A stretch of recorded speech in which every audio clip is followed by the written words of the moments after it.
बिस्मिल्लाहिर्रहमानिर्रहीम। अस्सलाम वालेकुम डियर स्टूडेंट्स। आज का हमारा lecture is about variety of life. Chapter number 5 है हमारा। इससे पहले हम चैप्टर नंबर 4 अपनी जो है वो रेगुलर क्लासेस में कवर कर चुके हैं।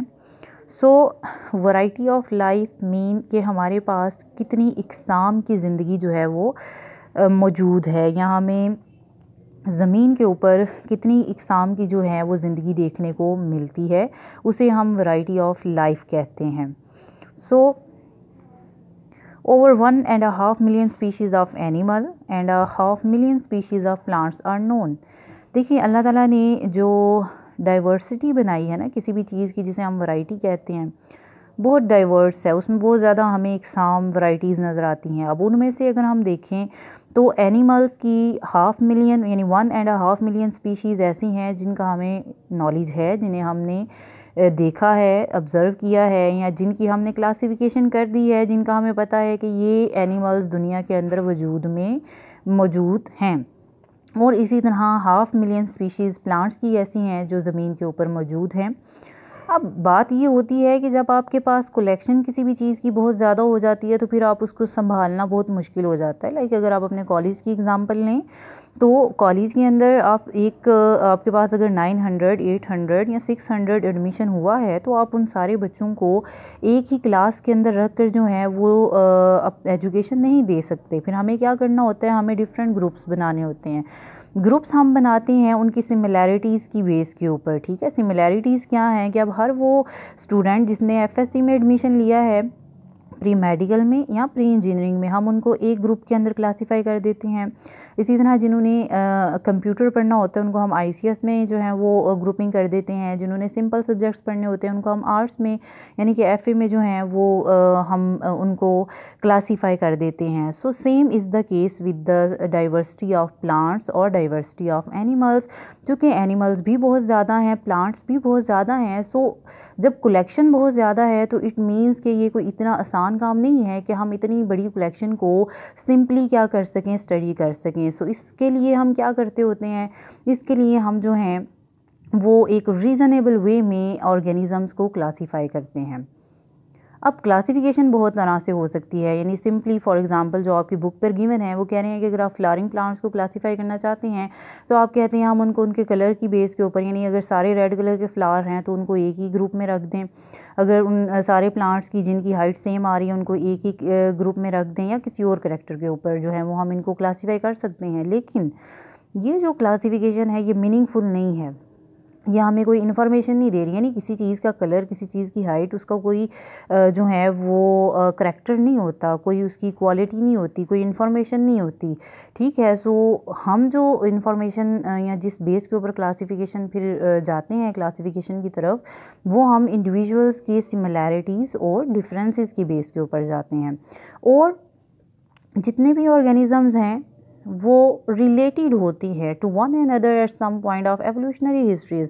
Now the word is evolutionary histories. Evolution आपको बताया था कि एवोल्यूशन क्या होते हैं बच्चे, जो with the passage of time gradual changings आ रहे होते हैं ऑर्गेनिजम्स के स्ट्रक्चर्स के अंदर, उन्हें हम एवोल्यूशन कहते हैं। और एवोल्यूशनरी हिस्ट्रीज़ क्या है हमारे पास कि ये वो सारे हमारे रिकॉर्ड्स हैं जो हमें फोसल्स से मिलते हैं कि वक्त गुजरने के साथ साथ जानदारों के स्ट्रक्चर्स जो हैं वो सेम स्पीशीज़ में ही किस तरह से क्या हो गए हैं, इवॉल्व हो गए हैं। लेट्स सपोज, यानी इसकी अगर मैं आपको एग्जांपल कोट करूं तो हम कहते हैं कि ये जो बर्ड्स होते हैं इनके पास जो हैं वो क्या होते हैं, विंग्स होते हैं। ठीक है, यानी हमारे पास जो चीज़ बाहर की तरफ निकली हुई है वो हमारी आर्म्स हैं।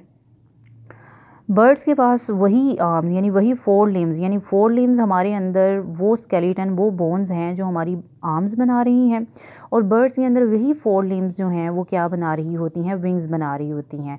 सो चीज़ वही है 4 लिम्ब, लेकिन स्ट्रक्चर क्या हो गया है, वेरी कर गया है। डेट इज़ मीन कि एवोल्यूशन जो है वो हो रही है, और ये हमें चीज़ें जो है वो एवोल्यूशन से जो है वो एक्सप्लेन होती हैं। बट इसी तरह हम कहते हैं कि ये जो स्पैरोज़ होती हैं ये रिलेट कर रही हैं क्लोजली कि किसके साथ, पिजन्स के साथ, रैदर दैन द इंसेक्ट्स। अब इंसेक्ट्स तो ज़मीन पर रेंगने वाले कीड़े हैं और जो पिजन्स और स्पैरोज़ हैं ये तो फ्लाइट करते हैं, ठीक है। सो दैट मीन्स कि जिनकी सिमिलैरिटीज़ ज़्यादा होती हैं हम उन ऑर्गेनिज़म्स को एक ही ग्रुप में क्या कर रहे होते हैं, क्लासीफाई कर रहे होते हैं, ठीक है। Biologist have classified all living things into groups showing similarities, यानी हम साइंसदानों ने सिमिलैरिटीज़ की बेस के ऊपर, उनकी होमोलॉजीज़ यानी उनकी रिजेम्बलेंस की बेस के ऊपर, कंपैरेटिव उनकी जो बायोकेमिस्ट्री है, साइटोलॉजी उनके सेल्स की बेस के ऊपर और उनकी जेनेटिक्स की बेस के ऊपर क्या किया है, ऑर्गेनिज़म्स को क्लासीफाई किया है। और हम जब भी किसी लार्ज ग्रुप की बात करते हैं उसमें सबसे बेसिक लेवल जो हमें देखने को मिलता है डैट इज़ अ स्पीशी, हमेशा याद रखना है आपने। स्पीशी को हम किस तरह से डिफ़ाइन करते हैं, हियर इज़ द डेफिनेशन, ठीक है। ये जो है वो बोल्ड लेटर्स में दी गई है आपको, इसको आप अंडरलाइन करेंगे। Here is the definition. आपको बायोलॉजी में फर्स्ट ईयर में काफ़ी जगह पर जो है वो स्पीशीज़ आप फर्स्ट चैप्टर में भी रीड कर चुके हैं, वो आप इसको जो है वो प्रिपेयर कर लें। अगर आपको कहीं भी किसी भी चैप्टर से स्पीशीज़ के ऊपर जो है वो शॉर्ट क्वेश्चन आता है, आप ये डेफिनेशन लिखें, ये बहुत अच्छी डेफिनेशन जो है वो चैप्टर नंबर 5 के स्टार्ट में गिवन है। तो स्पीशीज़ को वो किस तरह से डिफ़ाइन कर रहे हैं, it is a group of natural population which can interbreed freely among themselves, यानी स्पीशीज़ वो ग्रुप होते हैं इंडिविजुअल्स के जो आपस में इंटरब्रीड कर सकते हैं। इंटरब्रीड मीन यानी सेक्शुअल रिप्रोडक्शन का फिनोमिना शो कर सकते हैं और उस रिप्रोडक्शन के नतीजे में वो क्या प्रोड्यूस करते हैं, फर्टाइल ऑफस्प्रिंग। फर्टाइल क्या होती है, वो चीज़ कि यानी वो भी आगे से नेक्स्ट जो है वो अपनी जनरेशन दे सकते हैं, लेकिन ये रिप्रोडक्टिवली आइसोलेटेड होते हैं एक दूसरे से अपने ग्रुपिंग के एतबार से नेचर के अंदर। लेकिन फिर वो कह रहे हैं और interbreeding can not be use as a criterion for species recognition among predominantly asexually reproducing organism. अब इस लाइन को समझना है आपने। वो कह रहा है कि बहुत सारे ऑर्गेनिजम्स ऐसे होते हैं जो सेक्सुअली तो रिप्रोड्यूस ही नहीं करते, वो एसेक्सुअली रिप्रोड्यूस करते हैं। जैसे कि आप पोटैटो की एग्जांपल ले लें, आलू जिसे हम कहते हैं, तो आलू के ऊपर आइज़ होती हैं। आप आलू के स्लाइसिस इस तरह से काटें कि हर स्लाइस में एक आई आ रही हो, आप उसको ज़मीन में सो कर दें तो वहाँ से नया आलू निकल आएगा। अब उसमें हम ये रिप्रोडक्शन को तो एज अ क्राइटेरिया नहीं ले सकते, उसमें तो सेक्सेस इन्वॉल्व ही नहीं हो रहे। फिर क्या चीज़ आती है, each species possesses its own distinct structural, geological ecological and behavioural characteristics. Her species के अपने डिस्टिंक्ट नुमाया स्ट्रक्चरल भी, इकोलॉजिकल भी यानी कि अपने इन्वायरमेंट के अतबार से और अपने बिहेवियर के अतबार से क्या होते हैं, कैरेक्टरिस्टिक्स होते हैं। सो हम हेयर इज़ अनदर डेफिनेशन कि हम स्पीशीज़ को कैसे डिफ़ाइन करते हैं, इंडिपेंडेंट एवोल्यूशनरी यूनिट्स के तौर पर। अब डिफरेंट स्पीशीज़ जो हैं वो do not exchange genes between them. जो डिफरेंट स्पीशीज़ होती हैं वो कभी भी जीन एक्सचेंज नहीं करती, यानी अगर इंडिविजुअल ह्यूमंस की बात करें तो ह्यूमंस ही आपस में सेक्स जो हैं या वो सेक्सुअल रिप्रोडक्शन का फिनोमिना शो कर सकते हैं, किसी और ऑर्गेनिज्म के साथ वो ये फिनोमिना नहीं कर सकते। Since along the living things are divided into, अब लिविंग थिंग्स को हम दो बड़े किंगडम्स में ब्रॉडली स्पीकिंग जब हम बात करते हैं तो हम कहते हैं कि वो या तो प्लांट्स हैं या वो क्या हैं, एनिमल्स हैं। अब किंगडम के बाद जो नेक्स्ट ग्रुप आता है उसे हम कहते होते हैं फाइला, और फाइला के अंदर हमारे पास डिवीजन्स आती हैं, जैसे प्लांट्स हैं, एल्गी हैं या क्या है, फंजाई हैं। अब फाइलम जो है वो आगे से डिवाइडेड होते हैं क्लासेस में, क्लासेस को डिवाइड किया जाता है ऑर्डर्स में, और ऑर्डर्स डिवाइड होते हैं फैमिलीज़ के अंदर। फैमिली में जितने भी रिलेटेड जेनरा होते हैं उन सबको हम रखते हैं, और जेनरा जो है उसकी एक या एक से ज़्यादा स्पीशीज़ हो सकती हैं।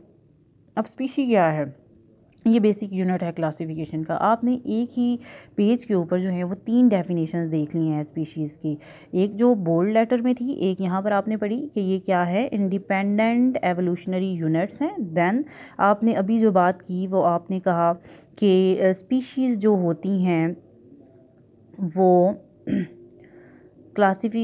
बेसिक यूनिट होती हैं क्लासिफिकेशन का। अब कन्वर्सली अगर हम बात करें तो ऑर्गेनिजम्स को हम ग्रुप करते हैं लार्ज ग्रुपिंग के अंदर, मोर इंक्लूसिव कैटेगरान जिसको हम टेक्सा का नाम देते हैं। Each category is more general than the one below, यानी जब हम जैसे जैसे ऊपर जाते हैं तो चीज़ें क्या होना शुरू हो जाती हैं, कॉम्प्लेक्स होना शुरू हो जाती हैं। जब जैसे जितना नीचे का लेवल है वो सिंपल लेवल है। फर्स्ट चैप्टर में भी ये बात क्लियर की थी मैंने आपको कि जब भी हम एडवांस फीचर लिखते हैं वो टॉप पर लिखा जाता है, और जब जो वेरी बेसिक फ़ीचर होता है किसी भी चीज़ का या रैंकिंग में जो हम लिखते हैं वो सबसे लास्ट पर लिखा जाता है। जैसे आप इसमें ज़िया मेज़ यानी कॉर्न मकई जिसे हम कहते हैं उसके अंदर देख लें तो सबसे टॉप पर जो चीज़ लिखी गई है वो सबसे एडवांस उसका किंगडम लिखा गया है, जो सबसे कॉम्प्लेक्स है, और वो क्या है, प्लांटी। स्पीशी क्या है, स्पीशी सबसे बेसिक जो है वो इसका रैंक है, और इसको हम सबसे लास्ट पर लिख रहे हैं, ठीक है। तो आप इसको ऊपर से नीचे की तरफ भी रीड कर सकते हो या नीचे से ऊपर की तरफ कर ले। किंगडम क्या है, प्लांटी, ये आपका अलग से शॉर्ट क्वेश्चन भी बनता है। यानी अभी तक आपने दो बेसिकली शॉर्ट क्वेश्चंस देखे हैं, एक स्पीशीज़ की डेफिनेशन और एक ये जो आप बायोलॉजिकल क्लासिफिकेशन देख रहे हैं कॉर्न की, जिसको हम जिया मेज कहते हैं।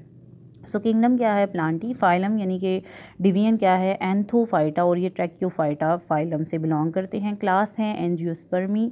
ऑर्डर है पोएल्स। एल्स का जो वर्ड है ALES, ये हर ऑर्डर के लास्ट में लगता है।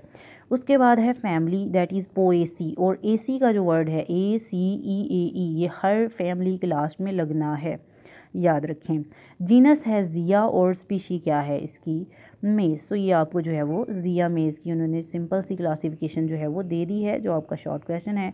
So student, this was our today's lecture, जिसमें हमने बेसिकली दो शॉर्ट क्वेश्चंस देखे हैं। एक आपने जिया मेज़ यानी कौन, ये आपको शॉर्ट क्वेश्चन आता भी है पेपर्स के अंदर, ये हमने क्लासिफिकेशन देखी, और नेक्स्ट जो है वो हमने स्पीशीज़ की डेफिनेशन देखी है। आपका बहुत बहुत शुक्रिया।